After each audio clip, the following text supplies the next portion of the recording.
మాజీ మంత్రి విడుదల రజనీ పీఏలపై కేసులు నమోదయ్యాయి. రజనీ వైద్య ఆరోగ్య శాఖ మంత్రిగా ఉన్నప్పుడు ఉద్యోగాలు ఇప్పిస్తామని పలువురి నుంచి నగదు వసూలు చేసినట్టుగా ఆమె పీఏపై బాధితులు ఫిర్యాదు చేశారు. చిలకలూరుపేటకు చెందిన తన్నీరు వెంకటేశ్వరరావు ఫిర్యాదుతో శ్రీ గణేష్, కుమారస్వామి, రామకృష్ణ, శ్రీకాంత్ రెడ్డిలపై కేసు నమోదైంది.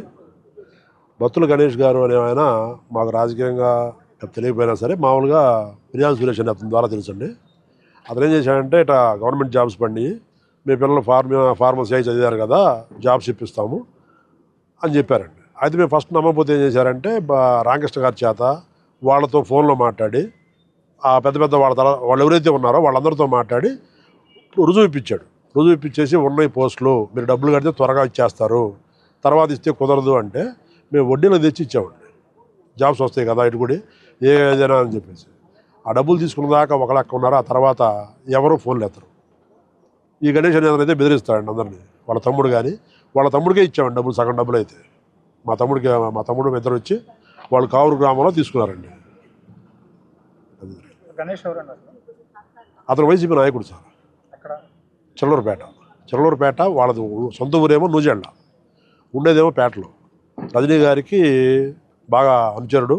మా ఊళ్ళో 36వ వార్డులో పోటీ చేశారు వాళ్ళ తమ్ముడు గారు, వైసీపీ కౌన్సిలర్గా పోటీ చేసి ఓడిపోయారు. జరిగిన డబ్బు లావాదేవీల విషయం మేడం గారికి తెలుసండి. ఎందుకంటే వాళ్ళ పిఎల్ మాట్లాడరు కదా, వాళ్ళకి తెలియకపోతే మేము జాబ్స్ ఉన్నాయి, మీరు త్వరగా డబ్బులు ఇస్తే మీకు వస్తాయి, లేకపోతే వేరే వాళ్ళకి ఇచ్చేస్తాము, నోటిఫికేషన్ వచ్చిన తర్వాత మేమేం చేయలేము, ముందే ఓకే అయిపోతాయి లిస్టు ఓకే అయిన తర్వాత మీరేం చేయలేరు అని చెప్తేనే మా దగ్గర లేకపోతే వడ్డీలు తెచ్చి ఇచ్చామండి.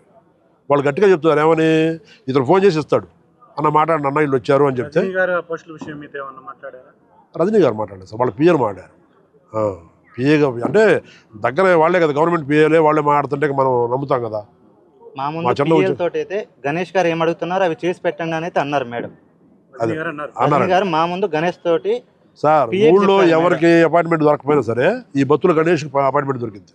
ఆమె ఎక్కడున్నా సరే, సీఎంఓలో ఉన్నా సరే ఈయన పోతాడు ఆడికి. డైరెక్ట్గా ఫోన్ చేస్తే ఎవరి ఫోన్ ఎత్తకపోయినా సరే దిశ నాయకుల్లో కమిట్మెంట్లు ఏమైతే ఉన్నాయో అవి తీర్చమని మేడం చెప్పారు. అతను డబ్బు ఇచ్చేవాడు కాబట్టి అతనికి అంత ప్రయారిటీ. ఇప్పుడు మామూలు నాయకుడు అయితే అది పార్టీ పని ఉంటుంది, ఈయన డబ్బులు ఇచ్చేవాడు కాబట్టి ఎక్కువ ప్రయారిటీ ఉంటుంది. ఎక్కువగా ఏ టైంలో ఫోన్ చేసినా ఎత్తిద్దామని ఆయన ఫోను. కాబట్టి మేము కూడా నమ్మామన్నమాట, ఎందుకంటే అంత ఇదిగా ఉంది కదా అని చెప్పి. 2 times విత్ ఇన్ ఒక్క ఫోన్ కాల్తో నన్ను మేడం దగ్గర తీసుకెళ్లారు. అప్పుడు మేడం హెల్త్ మినిస్టర్. మనం ఒక నార్మల్ పర్సన్ కలవడానికి ఎంత టైం పడుతుంది? అని ఒక ఫోన్ కాల్ చేస్తాడు, మేడం ఎక్కడ ఉన్నారు, నేను మనిషిని తీసుకొస్తున్నాను మీరు మాట్లాడాలంటుంది. డైరెక్ట్ మేడం దగ్గర తీసుకెళ్ళి మాట్లాడిస్తాడు. తన్నీరు వెంకటేశ్వరరావు అండి. మా అబ్బాయి డిగ్రీ పూర్తయిపోయి కంప్యూటర్ ఆపరేటర్గా చేరాలని చెప్పని ప్రయత్నం చేస్తుంటే అంతలో గణేష్ కలిశాడు. గణేష్ మాకు ఎట్ట పరిచయం అంటే ఈ మిరియాల సురేష్ అని చెప్పని మా పేటలోనే ఉన్నాడు, వాళ్ళ ఫ్రెండ్ అంట. పరిచయం చేసిన తర్వాత మనకు శ్రీకాంత్ రెడ్డి, మన రామకృష్ణ మేడం గారి దగ్గరికి తీసుకెళ్లారు నన్ను. నేను ఆ పార్టీలోనే ఉండేవాడినప్పుడు వెళ్ళి ఆఫీసులో కలిసి వాళ్ళతో మాట్లాడితే నన్ను చూపించి ఓకే చేద్దాంలే చెప్పి అన్నారు వాళ్ళు. ఇక తర్వాత అతను ముందు ఒక 5 లక్షలు కట్టమన్నారు.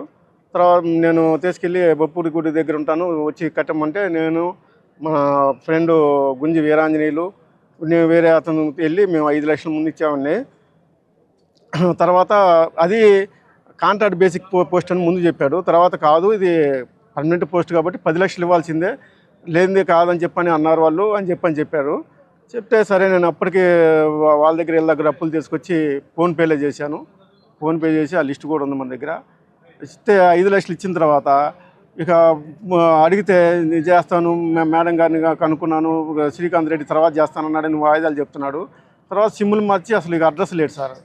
తర్వాత ఒక రోజు హాస్పిటల్లో ఉన్నాడని చెప్పిన వాళ్ళ తమ్ముడు చెప్తే వాళ్ళ తమ్ముడు నేను ఇస్తానండి మీకు ఇబ్బంది ఏం లేదని చెప్పిన వాళ్ళ తమ్ముడు చెప్పాడు. వాళ్ళ తమ్ముడు కూడా ఇప్పుడు మాకు సంబంధం లేదు ఆయన అడుక్కోమంటున్నాడు. ఆయన అయితే కంటికి కనపట్టలేదు. మేమైతే బాగా అప్పులు పాలై బాగా ఇబ్బందుల్లో ఉన్నామండి. అన్ని వడ్డీలకు మాకు మీరు ఏదో విధంగా మాకు సహాయం చేసి మా డబ్బులు మాకు ఇప్పించవలసిందిగా కోరుతున్నాం సార్. మాది ప్రకాశం జిల్లా దోర్నాల విలేజ్. నాకు government contract basic post pharmacist పెట్టిస్తానని చెప్పి బత్తుల శ్రీ గణేష్, వాళ్ళ తమ్ముడు కుమారస్వామి, విడతల రజనీ మేడం దగ్గర ఉన్న పిఏ శ్రీకాంత్ గారు, రామకృష్ణ గారు మాకు మేడం బాగా పరిచయాలు, బాగా క్లోజ్ అని చెప్పేసి గవర్నమెంట్ ఫార్మసిస్ట్ పోస్ట్ పెట్టిస్తానని చెప్పేసరి అన్నారు. నేను సరే నన్ను ఒకసారి మేడం దగ్గరికి తీసుకెళ్ళి మాట్లాడివ్వండి, నేను అమౌంట్ ఇస్తానని చెప్పాను. ఒక్కొక్క పోస్ట్కి 8 లక్షల దాకా అడిగారు. విడతల వారీగా డబ్బులు ఇవ్వమని చెప్పారు. ఫస్ట్ నన్ను మేడంతో కల్పించి మాట్లాడించండి అని చెప్పాను. నన్ను 2022 జూలైలో మేడం దగ్గరికి తీసుకెళ్ళి నా అప్లికేషన్ మేడానికి ఇచ్చి ఈ అబ్బాయికి ఫార్మసిస్ట్ పోస్ట్ కావాలి మేడం, మన మనిషి ఖచ్చితంగా పెట్టివ్వాలని మేడానికి చెప్పారు. తర్వాత మీరు ఏదన్నా ఉంటే శ్రీకాంత్ గారితో రామకృష్ణ గారితో మాట్లాడుకోమని చెప్పారు.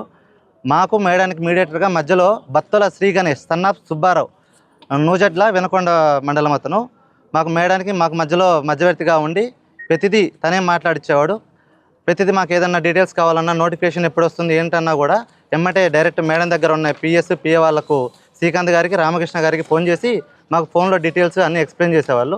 నేను నోటిఫికేషన్ లేట్ అవుతుంది కదా, నేను అమౌంట్ సగం ఇచ్చాను, మరి ఎట్లా నా పరిస్థితి అది ఇది అని అడిగితే ఇదిగోండి నేను నోటిఫికేషన్ ఇచ్చాను, నాది అప్లికేషన్ ఫాము, విడతల రజనీ కాడికి బత్తుల శ్రీ గణేష్ ఇతనే నా దగ్గర నుంచి డబ్బులు తీసుకున్నాడు. ఇతను డైరెక్ట్ మేడం దగ్గర తీసుకెళ్ళి నాది ఫార్మసిస్ట్ అప్లికేషన్ చూపించి మేడంతో కూడా నన్ను మాట్లాడిచ్చాడు. నోటిఫికేషన్ లేట్ అవుతుంది కదా, ఇంకా నాకేం పోస్ట్ రాలేదని నేను అడిగిన తర్వాత 2023 జనవరిలో మళ్ళీ మేడం దగ్గరికి తీసుకెళ్ళి మాట్లాడిచ్చాడు. మేడం నోటిఫికేషన్ వచ్చింది కదమ్మా, ఖచ్చితంగా పోస్ట్ అయిపోతుంది అన్నారు. మేడం గవర్నమెంట్ టైం అయిపోతుంది కదా, మరి ఎలా మేడం అన్నాను. లేదు 1 మంత్లో మీ పోస్టింగ్ జాయిన్ అయిపోతారు, ఏదైనా ఉంటే నేను మాట్లాడతానని మేడం నాకు అప్పుడు భరోసా ఇచ్చారు. ఇది ఇలానే కంటిన్యూ అవుతూ ఉంది. నేను అయ్యే కొద్దీ గణేష్ని గట్టిగా ప్రెజర్ పెట్టాను. నా డబ్బులు ఎలా అన్నా, నేను ఇచ్చాను కదా, గవర్నమెంట్ కూడా అయిపోయింది, టీడీపీ కూడా వచ్చేసింది, మరి నా డబ్బులు ఎలా అంటే నేను వెళ్ళిన ప్రతిసారి నాకు శ్రీకాంత్ గారితో కానీ రామకృష్ణ గారితో కానీ ఫోన్లో మాట్లాడించి 1 వారంలో ఇస్తాను, 10 రోజుల్లో ఇస్తాను, నెలకి ఇస్తానని చెప్పి ఇలా చెప్పుకుంటూ వస్తున్నారు. నేను కొంచెం గట్టిగా ప్రెజర్ పెట్టి గణేష్ వాళ్ళ ఇంటికి వెళ్ళాను 2 times. వెళ్తే నన్ను రాజకీయంగా పోలీసు వాళ్ళతోటి కానీ ఇంకొకరితో ఫోన్ చేయించి బెదిరిస్తున్నాడు ఇతను. నేను గుంటూరు శ్రీకాంత్ గారు వాళ్ళ ఇంటి దగ్గరికి వెళ్ళినా కూడా అటు శ్రీకాంత్ గారు ఇల్లు ఖాళీ చేసి వెళ్ళిపోయారు, ఇటు బత్తుల శ్రీ గణేష్ కూడా నూజెడ్లలో ఇల్లు ఖాళీ చేసి వెళ్ళిపోయారు. దగ్గర ఇప్పటికీ ఈ వ్యక్తి ఒక 10 సిమ్ముల దాకా మార్చాడు. ఎక్కడున్నాడో తెలియదు, ఎక్కడ జాక్కున్నాడో కూడా తెలియదు. మాకు ఏదో రకంగా న్యాయం చేయాలని చెప్పి కోరుకుంటున్నాను. ఈ లావాదేవీల విషయం మంత్రి గారికి తెలుసా? మాజీ మంత్రి గారు యాక్చువల్గా అయితే నన్ను డైరెక్ట్ మేడం దగ్గరికి తీసుకెళ్ళి మాట్లాడిచ్చారు. ఇదిగోండి నేను అప్లికేషన్ ఇచ్చినప్పుడు మేడమే కదా నా అప్లికేషన్ ఫామ్, నేను బత్తుల శ్రీ గణేష్. ఇప్పుడు ఇటీవల ఏమన్నా మేడం కలిసారా మీరు? అసలు మమ్మల్ని కలవనీయటం లేదు కదండి, నా దగ్గర గణేష్ కొట్టిన ప్రతి ఒక్క ట్రాన్సాక్షన్ ఉంది, అతనితో మాట్లాడిన ప్రతి ఒక్క వాయిస్ రికార్డు కూడా నా దగ్గర ఉంది. అడిగిన ప్రతిసారి అదే మాట చెప్తున్నాడు. ఈ మధ్య గట్టిగా ప్రెజర్ చేస్తే ఒక 8 months బ్యాక్ మేడం ఎగ్గొట్టింది నేనేం చేశాను అని చెప్పి ఫోన్ బ్లాక్ చేసేసాడు. కొత్త సిమ్ తీసుకున్నాడు. నూజెడ్ల ఊర్లోకి వెళ్తే లేడు, ఇల్లు ఖాళీ చేసి వెళ్ళిపోయారని చెప్పారు. చిలకూరుపేట వస్తే వాళ్ళ తమ్ముడు మాకేం సంబంధము, నువ్వు ఏదైనా ఎక్కువ చేస్తే నీకు అది చేస్తా ఇది చేస్తాను బెదిరిస్తున్నాడు. నేను పవన్ కళ్యాణ్ దగ్గరికి వెళ్తా అంటే నువ్వు ఎవరి దగ్గరికన్నా వెళ్ళు, మాకు పెద్ద రాజకీయ పరిచయాలు ఉన్నాయి, మా పవన్ కళ్యాణ్ కూడా తెలుసు, నువ్వు ఎక్కడ కేసు పెట్టుకున్నా ఏం చేసినా నువ్వేం చేయలేవు, మా అయితే డబ్బులు తీసుకున్నట్టు ప్రూవ్ అవుతుంది, నీ డబ్బులు అయితే నీకు రావు కదా, మేము బెయిల్ తీసుకొని బయట తిరుగుతాము, నువ్వేం చేయలేవు అని చెప్పి నన్ను బెదిరిస్తున్నారు. ఇంకేదన్నా అడగాలన్నా నా దగ్గర డీటెయిల్స్ ఉన్నాయి అందరి. ఇతను నాకు ఒక డాక్టర్ ఉన్నాడు, మా దూరంలో పనిచేసిన డాక్టరు, అతను నూజెడ్లో పోస్టింగ్ వచ్చింది. ఆ డాక్టర్ నాకు బాగా క్లోజ్ ఫ్రెండ్ అనమాట. అతను చెప్పాడు ఈ గణేష్ ఇట్లా పోస్టులు పెడుతున్నారా, నువ్వు కూడా అప్లై చేసుకోమని. ఇలా నేను ఒక్కరిని, నాతో పాటు మా దూరణంలో ఒక 2 కట్టారు, మార్కాపంలో ఒకళ్ళు, నాకు తెలిసి ఒక 10-15 మంది దాకా కట్టారు.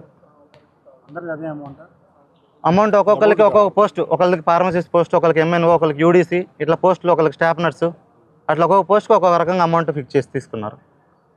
ఇప్పుడు మిమ్మల్ని రజనీ గారి ఇంటి దగ్గర అసలు కలవనీయటం లేదు.